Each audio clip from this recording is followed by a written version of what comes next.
happening, everybody? Welcome back to FTD Facts. My name is Leroy Kenton, and yeah, the room looks a lot different. I know, right? I'm in the middle of traveling. I'm actually in Florida right now. So you guys remember like a week ago, me and Dave did a video saying that we were leaving and stuff? Well, Dave's recovering from surgery, and I'm traveling, so I'm not in my regular office, so excuse the ghetto-ness. But that doesn't change the fact that we have an exciting episode. This one is a very big social and economic issue going on in India. It involves the sport of Jallikattu. And before we actually get into the official facts of this episode, I just got to give you guys a little bit of backdrop about this whole thing. Pongal is an annual harvesting festival of the state of Tamil Nadu in India, and the people of Tamil Nadu, they look forward to the festival of Pongal every single year because there's tons of events that happen over the 3-day celebration. And one of these events is the sport of Jallikattu, or bull taming. So more specifically, what exactly is Jallikattu? Well, during the sport, a running bull is released into a crowd, and then the participants try to ride the bull for as long as possible while attempting to make it stop running. In some variations of the sport, they have to ride the bull until they can remove flags that are attached onto its horns. Now, in last year, 2016, the sport was actually banned because PETA India protested against it. So the Supreme Court of India was like, nah, can't have this no more, because a lot of times people got injured and sometimes even died. Now, this resulted in a statewide protest by the people of Tamil Nadu. So that's a little bit of backdrop about this whole thing. And guys, I want to know before I continue, what sports do you play? Let me know down there. Also guys, if you enjoyed these videos, let me know by giving this video a thumbs up. Now, the term Jallikattu originated from the Tamil words Sali and Kattu, referring to silver or gold coins tied to the bull's horns. Now, Jallikattu was practiced during the Tamil classical period of 1400 to 100 BC. The festival of Pongal was also said to have been created around that time. According to ancient Tamil literature, the sport is actually described as Yiru Thazu Vuthal, literally meaning bull embracing. Clearly, I'm not a Tamil speaker. You guys always make fun of my accents when it comes to pronouncing these words anyways, but it's all good. I ain't gonna let that affect me, especially on camera. I'm gonna go cry about it later.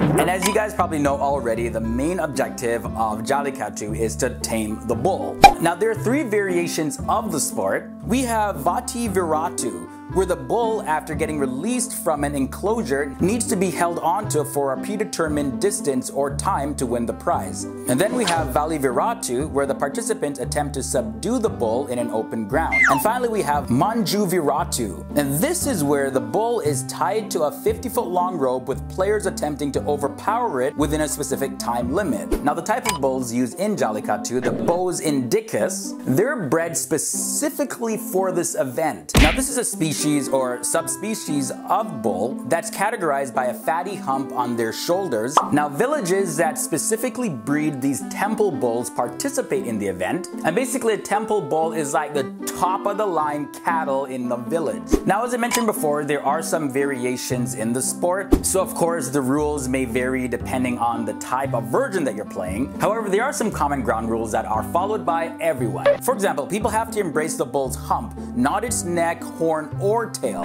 And no contestant is allowed to hit or hurt the bull. So don't worry guys, no bulls were being hurt in this whole festival at all. Which is kind of a relief, because I'm like, you know, if you're hurting animals purposely for fun, then that would be another issue. But let's continue down with the facts. Now, the bulls that do not get tamed during Jallikattu are used for breeding. Because if a bull isn't tamed, that means that they're very strong and healthy. So obviously when they're used in making offspring, their offspring are going to be a lot stronger and healthier than the ones that were tamed. These stronger and healthier bulls also sell for a higher price, and this makes the event even more valuable for farmers. Between the years 2010 and 2014, more than 1,100 people had gotten seriously injured because of this event.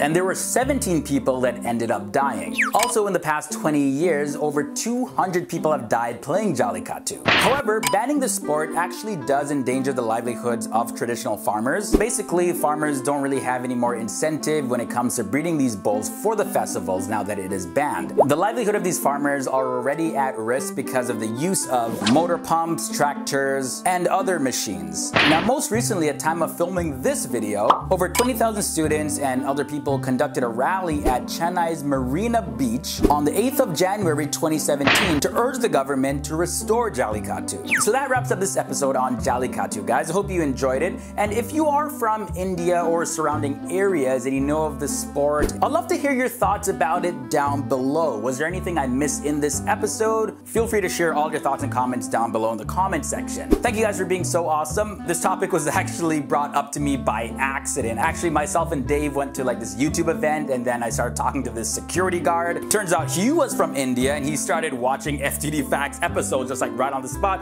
and he was like, yo, you gotta do an episode on Jallikattu. I was like, what is that? So we did some research, and here we are. So yeah, we are still taking requests, of course. Every time you have a request, let us know. Send it to our email, ftdfacts@gmail.com, or you can just leave it down below with your other comments. Also, hit me up on Instagram, FTD Online. Link to that is always down below. Until next time, guys, I'm Leroy Kenton. Boom.